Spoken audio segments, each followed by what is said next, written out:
Bom dia, gente! This is Frederick from Portugal.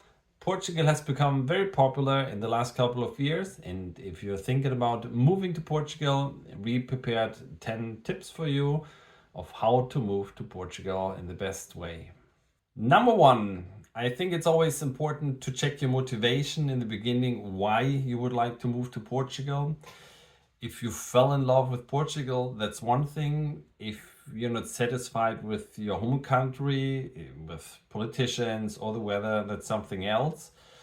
The best successful basis is that you have a connection to Portugal, you've been in Portugal, you like Portugal, you would like to live in Portugal. Number two, I think it's very important before you come to Portugal to do a scouting trip.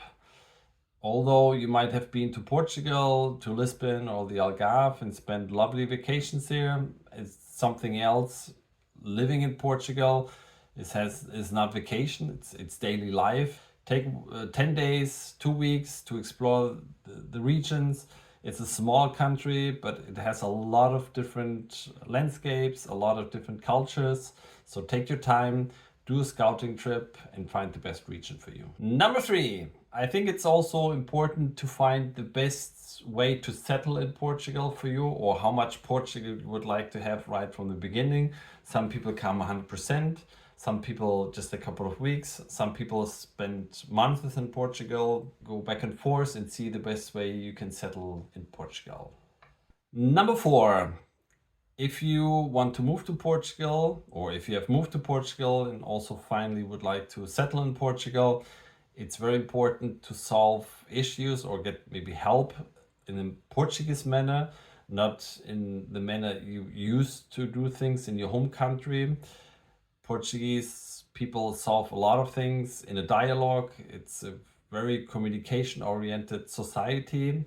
So it's also advisable not maybe to just stick around with expats. It's very easy because they speak your own language, but get to know locals, get to know how you solve things in Portugal, and then you will also successfully settle in Portugal. Number five, a crucial step from my point of view, check your cost of living or do a small business case, how you plan your first year in Portugal in terms of finances, how much money will you bring, how much rent you will have to pay, or if you would like to buy a property, what are utility costs.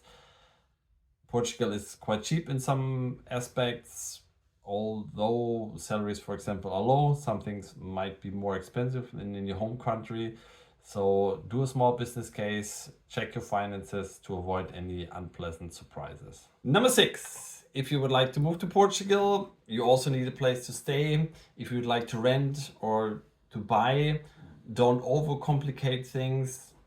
There are a lot of possibilities. Of course, in the future, your grandchildren come, you might have more children and so on.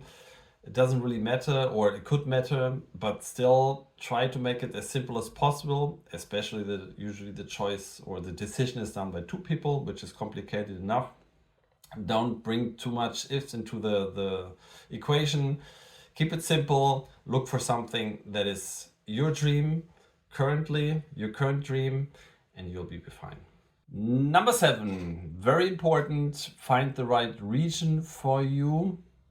Portugal, as I said, has a lot of different regions. A lot of clients want to start right away looking for houses. We help with this, but still, it's very important that you find a region, a city with which you fall in love with. And this is something you cannot Google. This is something you have to find first for yourself. Your stomach, your heart will tell you this. And if you have found the right region, you can definitely find the right property for you. Number eight, an important point, do not sign reservation agreements. There's an official reservation agreement when you would like to buy a property that is called the CPCB, Contrato Promessa Compra e Venda. This is the official way to make a reservation. It takes some time to prepare it. Of course, real estate agents would like to have a commitment as fast as possible from your side.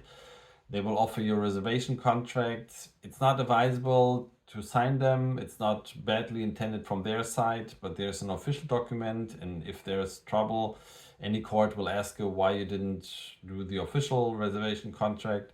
So it's strongly advisable, or my advice is, do not sign reservation contracts. Number 9, very important, since January 2024 you can buy a property without a usage license, or in Portuguese, licença de utilização. So make sure the property that you want to buy has a usage license, or will have a usage license when you do the deed.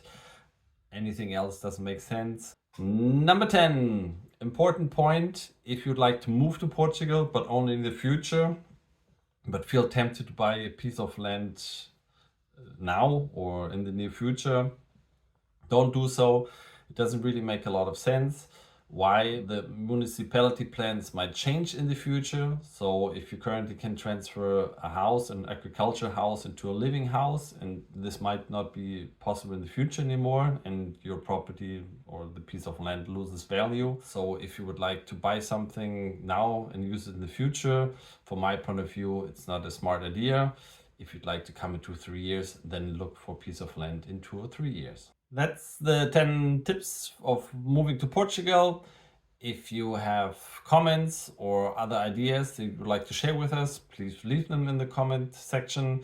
If you have more questions, or if you would like to have more detailed information, please contact us at Portugal.